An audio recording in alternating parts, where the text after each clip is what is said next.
ഞാൻ ഡോക്ടർ ജോസ്റ്റഡ് മാത്യു. ഞങ്ങൾ ഉറക്കത്തിലേക്ക് എത്തിയപ്പോഴേക്കും പെട്ടെന്ന് കപ്പലൊന്ന് ആടി ഒലഞ്ഞു. ഭയങ്കര ഭീകരമായൊരു കാഴ്ചയാണ് കാണുന്നത്. വലിയ കൂറ്റൻ തിരമാലകൾ ഇങ്ങനെ കപ്പൽ മുകളിൽ കൂടി കയറി മറിഞ്ഞ് ഇറങ്ങിപ്പോയിക്കൊണ്ടിരിക്കുക. കപ്പലിങ്ങനെ ആടി ഒലയുകയാണ്. മാതാവ് തൻ്റെ പ്രിയ ഭർത്താവ് ഔസേപ്പിതാവിനോട് ഇങ്ങനെ പറഞ്ഞിട്ടുണ്ടാവും, കേട്ടോ, നിങ്ങളുടെ പേരുകാരനായ ഒരു ചെറുക്കൻ, ഒരു ആള്. ഞാൻ ഡോക്ടർ ജോസ്റ്റഡ് മാത്യു, നിർമ്മലഗിരി കോളേജിൻ്റെ പ്രിൻസിപ്പലായിരുന്നു. 2016 ഞാൻ നിർമ്മലഗിരി കോളേജിൽ നിന്ന് പിരിഞ്ഞു. 10 വർഷമാകുന്നു. ജീവിതത്തിലേക്കൊന്ന് തിരിഞ്ഞു നോക്കുമ്പോൾ ഈ അധ്യാപക ജീവിതം എന്നൊക്കെ പറയുന്നത് ഒരു ദൈവിക നിയോഗമായിട്ട് ഞാൻ ഇപ്പം മനസ്സിലാക്കുകയാണ്. ഒരു പ്രൈമറി സ്കൂൾ അധ്യാപകൻ പോലും ആകണമെന്ന് ഒരിക്കലും ആഗ്രഹിച്ചില്ലാത്ത എന്നെ നിർമ്മലഗിരി പോലുള്ള വലിയൊരു സ്ഥാപനത്തിൻ്റെ പ്രിൻസിപ്പൽ സ്ഥാനത്തേക്കൊക്കെ ഉയർത്തിയ ദൈവത്തിൻ്റെ ആ അത്ഭുതകരമായ പ്രവർത്തനങ്ങൾ ചിന്തിക്കുമ്പോൾ എത്രമാത്രം നന്ദി പറഞ്ഞാലും എൻ്റെ മനസ്സ് എന്നെ പൂർണ്ണമാകുകയില്ല. എൻ്റെ സ്കൂൾ വിദ്യാഭ്യാസമൊക്കെ കഴിഞ്ഞ് എൻ്റെ കോളേജ് വിദ്യാഭ്യാസം കോഴിക്കോട് ദേവഗിരി കോളേജിലായിരുന്നു, Saint Joseph's college Devagiri. Pre ഡിഗ്രിയും BSc-യും MSc-യും ഒക്കെ അവിടെ തന്നെ കഴിഞ്ഞു. അപ്പോൾ പഠിക്കുമ്പോൾ എൻ്റെ അവിടുത്തെ ഹെഡ് ഓഫ് ദി ഡിപ്പാർട്ട്മെൻറ്റ് വകുപ്പ് അധ്യക്ഷൻ ഡോക്ടർ KT വിജയമാധവൻ സാർ ഉണ്ടായിരുന്നു. അദ്ദേഹം എൻ്റെ റോൾ മോഡലായിരുന്നു. അദ്ദേഹത്തിൻ്റെ പേരിൻ്റെ മുമ്പിലാണ് ഞാൻ ആദ്യമായിട്ട് DR എന്നുള്ള വാക്ക് കാണുന്നത്. അപ്പോൾ അദ്ദേഹത്തോട് ഞാൻ ചോദിച്ച് മനസ്സിലാക്കിയത് എന്തൊക്കെയാണെന്ന് ചോദിച്ചപ്പോഴേ പുള്ളിയാണ് എനിക്ക് പറഞ്ഞത് ഇത് ഗവേഷണ ഡിഗ്രിയാണ്, PhD. അപ്പോൾ അവിടെ നിന്ന് അത് പഠിത്തം കഴിയുമ്പോഴേക്കും ഭാവിയിൽ എൻ്റെ പേരിൻ്റെ മുമ്പിലും ഒരു DR കിട്ടണമെന്ന ആഗ്രഹമായിട്ടാണ് ദേവഗിരിയിൽ നിന്ന് പുറത്തിറങ്ങുന്നത്. അങ്ങനെ താമസിയാതെ എനിക്ക് ആ വർഷം തന്നെ നമ്മുടെ കേന്ദ്ര സമുദ്ര ഗവേഷണ സ്ഥാപനത്തിൽ CMFRI ഭാരത കാർഷിക ഗവേഷണ കൗൺസിലിൻ്റെ സീനിയർ റിസർച്ച് ഫെലോഷിപ്പോട് കൂടി PhD പഠിക്കാൻ അവസരം കിട്ടി. അങ്ങനെ അത് 5 വർഷത്തോളം PhD പഠനം തുടർന്നു. 5 വർഷം സമുദ്രവും ജീവജാലങ്ങളുമായിട്ടുള്ള ഇൻട്രാക്ഷനും ആ ഒരു പഠനമെല്ലാം കാരണം എനിക്ക് കടൽ ജീവിതം, മറൈൻ സയൻസ് എൻ്റെ ഒരു പാഷനായി മാറിയിരുന്നു. അപ്പോൾ അത് കഴിഞ്ഞപ്പോഴേക്കും എനിക്കൊരു കടലിനോട് ബന്ധപ്പെട്ടിട്ടുള്ള ഒരു സമുദ്ര ശാസ്ത്രജ്ഞനായി തീരണം എന്നുള്ള ഒരു ആഗ്രഹത്തോടെ ഞാൻ മുന്നോട്ട് പോകുന്നത്. താമസിയാതെ ദൈവാനുഗ്രഹത്താൽ എനിക്ക് central institute of fisheries technology എറണാകുളത്ത് തന്നെയുള്ള ആ സ്ഥാപനത്തിൽ ഡിപ്പാർട്ട്മെൻറ്റ് ഓഫ് ഓഷൻ ഡെവലപ്മെൻറ്റ് കീഴിൽ റിസർച്ച് അസോസിയേറ്റായിട്ട് നിയമനം ലഭിക്കുകയാണ്. സത്യം പറഞ്ഞാൽ ഭയങ്കര ജീവിതത്തിൽ എന്തൊക്കെയോ പിടിച്ചിറക്കിയ ഒരു വലിയൊരു അനുഭവമായിരുന്നു, വലിയൊരു സ്വപ്നസാക്ഷാത്കാരമായിരുന്നു. അങ്ങനെ അത് തുടർന്നു. അതിൻ്റെ ഭാഗമായിട്ട് എനിക്ക് ഒരു റിസർച്ച് പ്രോജക്റ്റ് കിട്ടി. അതായത് exploitation of living resources in and around Andaman Nicobar island. ഇതായിരുന്നു പ്രോജക്റ്റ്. അത് നാളെ പ്രോജക്റ്റ് ചെയ്യാൻ വേണ്ടിയിട്ട് നമ്മുടെ ഭാരതത്തിൻ്റെ ഗവേഷണ കപ്പലുണ്ട് സാഗർ സമ്പദ. ആ കപ്പൽ ഉപയോഗിച്ചിട്ട് ആ കപ്പലിലാണ് നമ്മുടെ കടലിലെ ജീവജാലങ്ങളെക്കുറിച്ച് പഠനമെല്ലാം ഭാരതത്തിൽ നടത്തിക്കൊണ്ടിരിക്കുന്നത്. ആ കപ്പലിൽ 1989 ജൂലൈ മാസത്തിൽ ഞാനും എൻ്റെ ഒരു ടീം ഓഫ് സയൻറ്റിസ്റ്റ് ഞങ്ങളെല്ലാവരും കൂടി ആൻഡമാനിൽ ലക്ഷ്യമാക്കി യാത്ര പുറപ്പെട്ടു. അങ്ങനെ ഒരു 30 ദിവസത്തോളം ആൻഡമാൻ ചുറ്റും കടലിൽ കറങ്ങി സാമ്പിളുകളെല്ലാം ശേഖരിച്ചു. ഈ കപ്പൽ വളരെ സൊഫിസ്റ്റിക്കേറ്റഡ് ആയിട്ടുള്ള വളരെ മോഡേൺ ആയിട്ടുള്ള കപ്പലാണ്. ഭാരതം നമ്മളത് ഡെൻമാർക്കിൽ നിന്ന് വാങ്ങിയ ഒരു കപ്പലാണ്. ഫുള്ളി കമ്പ്യൂട്ടറൈസ്ഡ് ആണ്. എല്ലാ ആധുനിക സജ്ജീകരണങ്ങളും കപ്പലിലുണ്ട്. അങ്ങനെ 30 ദിവസം ഞങ്ങൾ ആൻഡമാൻ ദ്വീപ് കവർ ചെയ്തു. അങ്ങനെ ആൻഡമാൻ്റെ തലസ്ഥാനമായിട്ടുള്ള പോർട്ട് ബ്ലെയറിൽ കപ്പലടുപ്പിച്ചു. അവിടെ 10 ദിവസം ഞങ്ങൾക്ക് അവിടെ റെസ്റ്റാണ്. അങ്ങനെ 10 ദിവസം റെസ്റ്റ് എടുത്ത് അവിടെ നമ്മുടെ പോർട്ട് ബ്ലെയറെല്ലാം നടന്ന് കണ്ടു. അങ്ങനെ തിരിച്ച് 10 ദിവസം കഴിഞ്ഞിട്ട് ഞങ്ങൾ ദിവസം രാത്രിയിൽ നിക്കോബാർ ലക്ഷ്യമാക്കി യാത്ര പുറപ്പെടുകയാണ്. രാത്രി 10 മണിയായി. ഞങ്ങൾ ഭക്ഷണമെല്ലാം കഴിഞ്ഞ് ഞങ്ങൾ റെസ്റ്റ് എടുത്ത് തുടങ്ങി. കപ്പൽ പുറപ്പെട്ടു. കപ്പലൊരു 1.25 മണിക്കൂർ കപ്പൽ ഓടി. ഞങ്ങൾ ഉറക്കത്തിലേക്ക് എത്തിയപ്പോഴേക്കും പെട്ടെന്ന് കപ്പലൊന്ന് ആടി ഒലഞ്ഞു. ചാടി എഴുന്നേറ്റു. എന്നിട്ടപ്പോഴേക്കും ക്യാബിനിലെ സ്പീക്കറിലൂടെ നമ്മുടെ ക്യാപ്റ്റൻ്റെ അറിയിപ്പ് വരുന്നുണ്ട്. അദ്ദേഹം പറഞ്ഞു, ആരും പേടിക്കൊന്നും വേണ്ട, കപ്പൽ ചെറിയൊരു ഡിപ്രഷനിൽ പെട്ടിരിക്കുകയാണ്, എല്ലാവരും ശാന്തമായിട്ടിരിക്കുക, മുന്നോട്ട് പോയിക്കൊണ്ടിരിക്കുക എന്ന് പറഞ്ഞു.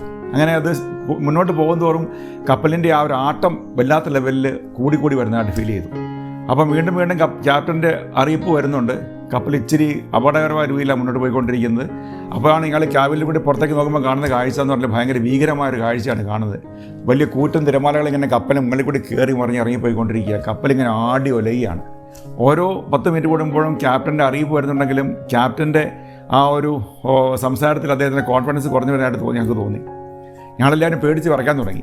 കാരണം കുറച്ച് കഴിഞ്ഞപ്പോഴും ക്യാപ്റ്റൻ്റെ അവസാനത്തെ അറിയിപ്പ് വന്നു, നമ്മൾ വളരെ വലിയൊരു അപകടത്തിലാണുള്ളത്, കപ്പലിങ്ങനെ മുന്നോട്ട് പോകുന്നത് നിയന്ത്രിക്കാൻ എനിക്ക് പറ്റുന്നില്ല, ഓരോ പ്രാവശ്യം ചെരിയുമ്പോഴും അല്പം കൂടി ചെരിയാണെങ്കിൽ കപ്പൽ മുങ്ങുന്ന അവസ്ഥയിലേക്കാണ് കപ്പൽ പോകുന്നത്. അത്രമാത്രം അപകടത്തിൽ നമ്മളുള്ളതെന്ന് നമ്മളിങ്ങനെ ക്യാപ്റ്റൻ അറിയിപ്പ് വന്നു. സത്യം പറഞ്ഞാൽ ഞാൻ പേടിച്ച് വിറച്ച് കരയാൻ തുടങ്ങി. അതിനിടയിൽ എൻ്റെ കല്യാണം കഴിഞ്ഞിരുന്നു. 6 മാസമായുള്ളൂ കല്യാണം കഴിഞ്ഞിട്ട്. എന്നാണെങ്കിലും കപ്പലിനകത്ത് ഇരിക്കാൻ നിൽക്കാനൊന്നും പറ്റുന്നില്ല. നമ്മളിങ്ങനെ അത്രമാത്രം അസ്വസ്ഥമായിട്ട് ഞാനിങ്ങനെ വാവിട്ട് ഒച്ചത്തിൽ കരയുകയാണ്. അന്നേരം പെട്ടെന്ന് മനസ്സിലേക്ക് ഓർമ്മ വന്നൊരു കാര്യം, ചെറുപ്പകാലത്ത് ഇച്ചാച്ചൻ ഞങ്ങളെല്ലാവരെയും പണ്ട് വേളാങ്കണ്ണി മാതാവിൻ്റെ അടുത്ത് കൊണ്ടുപോകുമായിരുന്നു. പല പ്രാവശ്യം പോയിട്ടുണ്ട്. വേളാങ്കണ്ണി മാതാവിൻ്റെ അടുത്ത് അവിടെ ചെന്ന് നിങ്ങൾ പലരും കണ്ടിട്ടുണ്ടാകും. അവിടെ കടലിൽ പെടുന്നവരെ, അപകടത്തിൽ പെടുന്നവരെ അത്ഭുതകരമായി മാതാവ് രക്ഷിക്കുന്ന കുറേ കാര്യങ്ങളൊക്കെ അവിടെ എല്ലാം ഇങ്ങനെ ചിത്രീകരിച്ചിട്ടുണ്ട്. ഇതൊക്കെ എൻ്റെ മനസ്സിലേക്ക് കടന്നു വന്നു. ഞാൻ പെട്ടെന്ന് എൻ്റെ പോക്കറ്റിൽ നിന്ന് കൊന്തയെടുത്ത് മുട്ടുമ്പോൾ എന്ന് കൈവരിച്ച് മാതാവിനോട് പ്രാർത്ഥിക്കുന്നു, മാതാവ് ഇപ്പം എന്നെ മരണത്തിൽ വിട്ടുകൊടുക്കരുത്. കാരണം ഞാൻ എൻ്റെ ജീവിതത്തിൽ തുടങ്ങിയിട്ടേ ഉള്ളൂ. അങ്ങനെ ഞാൻ കരഞ്ഞ് കൈവിരിച്ച് പ്രാർത്ഥിക്കുകയാണ്. അങ്ങനെ ഒരു 1-2 മണിക്കൂർ ഇങ്ങനെ നിന്ന് പ്രാർത്ഥിച്ചാണ്. എന്നാലും നേരം കപ്പൽ മുന്നോട്ട് പോയിക്കൊണ്ടിരിക്കുന്നു. കുറച്ചൊരു 3-4 മണിയാകുമ്പോഴേക്കും കപ്പലന്ന് ശാന്തമായി കപ്പൽ നേരെ നിൽക്കേണ്ട അവസ്ഥയിലേക്ക് വന്നു. അങ്ങനെ നേരം വെളുത്തു. എല്ലാവരും ക്യാപ്റ്റൻ്റെ മുറിയിലേക്ക് ഓടി ചെല്ലുകയാണ്. അപ്പോൾ കപ്പലിനകത്ത് ഒരുപാട് നാശനഷ്ടങ്ങളൊക്കെ സംഭവിച്ചിട്ടുണ്ട്. ക്യാപ്റ്റൻ എല്ലാവരും ഇങ്ങനെ സംസാരിക്കണം ക്യാപ്റ്റനായിട്ട്. അപ്പോൾ ക്യാപ്റ്റൻ പറഞ്ഞ വാക്കിപ്പോഴും ഞാൻ ഓർക്കുകയാണ്, എൻ്റെ നിയന്ത്രണങ്ങളെല്ലാം നഷ്ടപ്പെട്ടു പോയിരുന്നു. ഏതോ ഒരു വലിയ ശക്തി പിടിച്ചു നിർത്തിയവരാണ് കപ്പൽ നേരെ നിന്നത്. ഞാൻ വളരെയധികം ഭയപ്പെട്ടു പോയിരുന്നു. ഞാൻ സത്യം പറഞ്ഞാൽ എൻ്റെ പോക്കറ്റിലെ മാതാവിൻ്റെ കൊന്തയെ പിടിച്ച് ഞാൻ വീണ്ടും മാതാവിനെ ഞാൻ നന്ദി പറഞ്ഞു. അങ്ങനെ അത് കഴിഞ്ഞു. നിക്കോബാറിലേക്കുള്ള ഞങ്ങളുടെ യാത്ര അവിടെ നിന്ന് ക്യാൻസൽ ചെയ്തു. കാരണം കപ്പലിൽ ഒരുപാട് കേടുപാടുകൾ സംഭവിച്ചുകൊണ്ട് തിരിച്ചു പോരാൻ ഞങ്ങൾക്ക് ഇവിടുന്ന് കൊച്ചിയിൽ നിന്ന് ഓർഡർ കിട്ടി. അങ്ങനെ ഞങ്ങൾ തിരിച്ചു വന്നു. തിരിച്ചു വരുന്ന വഴിക്ക് ഞാൻ കൊച്ചിയിലെത്തി. ഓഫീസിൽ പോയി ഞാൻ റിപ്പോർട്ട് ചെയ്തു. ആ സമയത്തെല്ലാം എൻ്റെ മനസ്സിൽ ചിന്ത മുഴുവൻ ഇതായിരുന്നു. ഞാൻ മാതാവിനോടും ഔസപിതാവിനോടും ഈശോയോടും പ്രത്യേകം പ്രാർത്ഥിച്ചു തുടങ്ങി. എനിക്കിനി കടൽ ജീവിതം എൻ്റെ ജീവിതത്തിൽ എനിക്ക് വേണ്ട. അത്രമാത്രം ഞാൻ ഭയപ്പെട്ടു പോയി. കരയിൽ എന്തൊരു കൊച്ചു ജോലി കിട്ടിയാലും ഞാനത് സ്വീകരിച്ചോളാമെന്നുള്ള പ്രാർത്ഥന പിന്നെ ത്രൂഔട്ട് ഞാൻ പ്രാർത്ഥിച്ചുകൊണ്ടിരിക്കുകയാണ്. ഞാൻ അവിടെ നിന്ന് ട്രെയിനിൽ കയറി പോരുമ്പോഴും വീട്ടിലെത്തിയിട്ടെല്ലാം വീട്ടിൽ വന്നു. ഒരു 10 ദിവസം വീട്ടിൽ നിന്നു. അന്നെല്ലാം ഞാൻ ഇതുതന്നെ പ്രാർത്ഥിക്കുന്നത്, ഈ കടലിലെ ജീവിതം എനിക്ക് ഒട്ടും പറ്റത്തില്ല, എനിക്ക് ദൈവം വേണ്ട, ഇതിൽ രക്ഷിക്കട ഇങ്ങനെ പ്രാർത്ഥിക്കുകയാണ്. തിരിച്ച് ഞാൻ അവിടെ എത്തി, എറണാകുളത്തെത്തി, ഓഫീസിലെത്തി. ചെന്ന് ക്യാബിനിൽ കയറി കഴിയുമ്പോൾ എൻ്റെ മെസ്സപ്പെടുത്ത് കഴിഞ്ഞ 2 മാസം വന്ന ലെറ്ററുകൾ ഇങ്ങനെ നിറഞ്ഞ് കിടക്കുന്നുണ്ട്.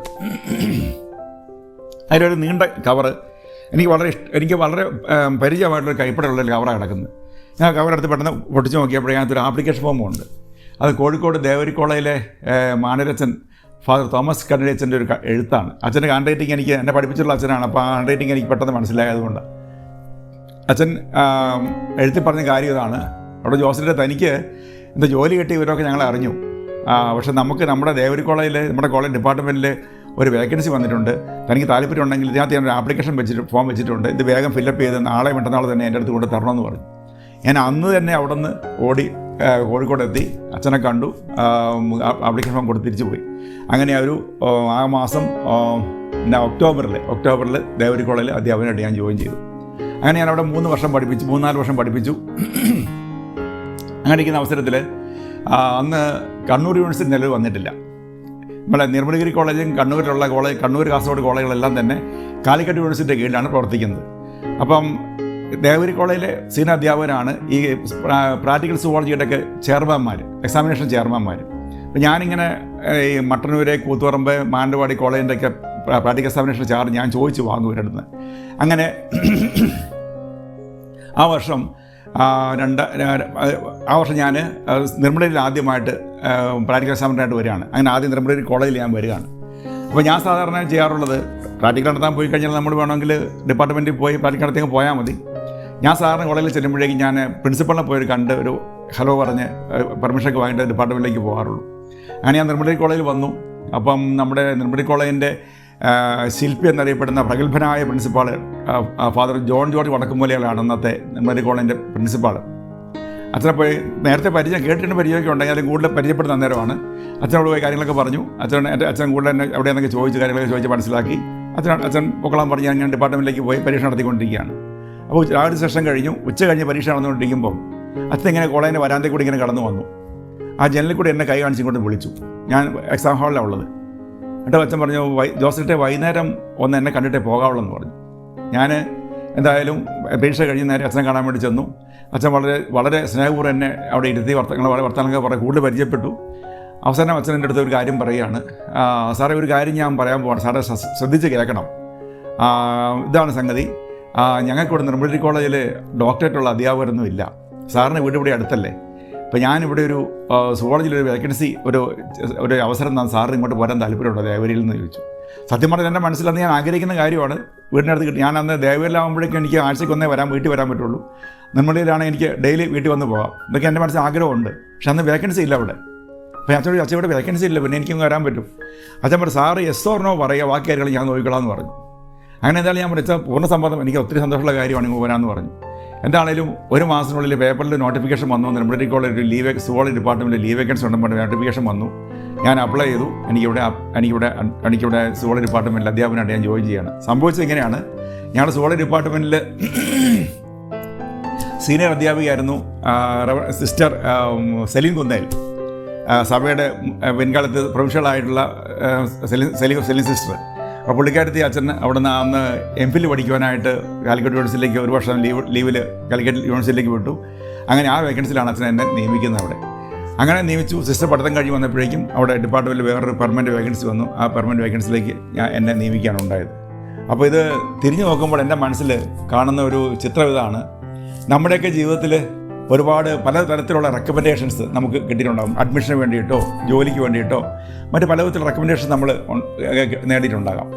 അപ്പോൾ ഇവിടെ ഞാൻ കാണുന്ന ഇതാണ്, എൻ്റെ ജീവിതത്തിലെ ഒരു റെക്കമെൻഡേഷൻ നടന്നു, വലിയ റെക്കമെൻഡേഷൻ നടന്നിട്ടുണ്ട്. എൻ്റെ ജീവിതത്തിലെ ഏറ്റവും വലിയ റെക്കമെൻഡേഷൻ ഇതായിരുന്നു. മറ്റൊന്നുമല്ല, ഞാനന്ന് കപ്പലിൽ പേടിച്ച് നിലവിളിച്ച് വാവിട്ട് കരഞ്ഞ് മാതാവിനോട് പ്രാർത്ഥിച്ചപ്പോൾ മാതാവ് തൻ്റെ പ്രിയ ഭർത്താവ് ഔസേപിതാവിനോട് ഇങ്ങനെ പറഞ്ഞിട്ടുണ്ടാവും, കേട്ടോ, നിങ്ങളുടെ പേരുകാരനായ ഒരു ചെറുക്കൻ, ഒരു ആൾ താഴെ കിടന്ന് വളരെ കഷ്ടപ്പെട്ട് എന്നെ വിളിച്ച് കരഞ്ഞ് പ്രാർത്ഥിക്കുന്നുണ്ട്.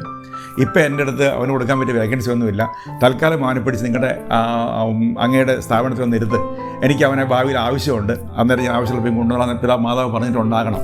അങ്ങനെ ആയിരിക്കാം ദേവരി കോളേജിലെ സെൻറ്റ് ജോസഫ് കോളേജിൽ എനിക്ക് ആദ്യത്തെ അവസരം കിട്ടുന്നു. അത് കഴിഞ്ഞ് ഇങ്ങനെ ഞാൻ പോലും പ്രതീക്ഷിക്കാതെ സ്വപ്നത്തിൽ നിന്ന പോലെ നെടുമുടി കോളേജിലേക്ക് എനിക്ക് വരാൻ സാധിച്ചു. അങ്ങനെ നെടുമുടി കോളേജിൽ അധ്യാപകനാകുമ്പോൾ എൻ്റെ മനസ്സിൽ ഈ ഒരു ചിന്ത എന്നും, അധ്യാപകനായിരുന്ന വർഷങ്ങളിലും പ്രിൻസിപ്പളായിരുന്ന വർഷങ്ങളിലും എൻ്റെ മനസ്സിൽ ഒരേ ഒരു ചിന്ത മാത്രം, ഇതെൻ്റെ ഒരു ദൈവിക നിയോഗമാണ്, ദൈവം എന്നെ ഏൽപ്പിച്ച ഉത്തരവാദിത്തമാണ്, ദൗത്യമാണ്. അതുപോലെ മാത്രമല്ല, ഞാനിവിടെ നെടുമുടി കോളേജ് ജോയിൻ ചെയ്യാൻ വരുമ്പം അന്ന് നമ്മുടെ കോളേജിൻ്റെ പേട്രൺ അഭിമന്യ ജോർജ് വലിയമറ്റം പിതാവാണ്. പിതാവിനെ കാണാൻ വേണ്ടി ഞാൻ ബിഷപ്പ് ഹൗസിൽ ചെന്നു. പിതാവ് ഞാനിങ്ങനെ നാളെ ജോയിൻ ചെയ്യാൻ പോകുമെന്ന് പറഞ്ഞു. പിതാവിൻ്റെ മുമ്പിൽ മുട്ടുകുത്തി പിതാവിൻ്റെ തലയിൽ കൈവച്ചു, അനുഗ്രഹിച്ച് പ്രാർത്ഥിച്ച് എൻ്റെ ചെവിയിൽ ആ ചെറിയ ശബ്ദത്തിൽ ഒറ്റ വാക്കേ പറഞ്ഞുള്ളൂ, സാറേ ഒരു കാര്യം മാത്രമേ എനിക്ക് പറയാനുള്ളൂ, നമ്മുടെ വിദ്യാർത്ഥികളുടെ, നമ്മുടെ മക്കളുടെ ഭൗതിക ജീവിതം മാത്രം ശ്രദ്ധിച്ചാൽ പോരാ, അവരുടെ ആത്മീയ ജീവിതത്തിന് സാറിനോട് ശ്രദ്ധ വേണം കേട്ടോ. ഇതാണ് പറഞ്ഞു. ഞാനത് പൂർണ്ണമായിട്ടും എൻ്റെ എത്ര കാലമുള്ള വർഷത്തിലുള്ള സർവീസ് നെടുമുടി കോളേജ് ഞാൻ പാലിച്ചിട്ടുണ്ട്. അവിടെ ഇരുന്ന് ഞാൻ എൻ്റെ ഈ ഒരു അനുഭവങ്ങൾ എൻ്റെ ജീവിതത്തിൽ എന്നും ഞാൻ ഓർക്കാറുണ്ട്, മാതാവിനോട് നന്ദി പറയാറുണ്ട്. അങ്ങനെയാണ് ഇന്നിപ്പം ഇവിടെ എൻ്റെ 2011 ഞാൻ പ്രിൻസിപ്പളായി, 5 വർഷം നെടുമുടി കോളേജിൽ പ്രിൻസിപ്പളായി നെടുമുടി കോളേജിന് മുന്നോട്ട് കൊണ്ടുപോകാൻ സാധിച്ചു. അത് കഴിഞ്ഞ് റിട്ടയർ ചെയ്ത് ഇപ്പോൾ വീട്ടിൽ മറ്റ് ചില കാര്യങ്ങളൊക്കെ ആയിട്ട്, കൃഷിയും മറ്റു കാര്യങ്ങളൊക്കെ ആയിട്ട് ഞാൻ മുന്നോട്ട് പോയിക്കൊണ്ടിരിക്കുകയാണ്.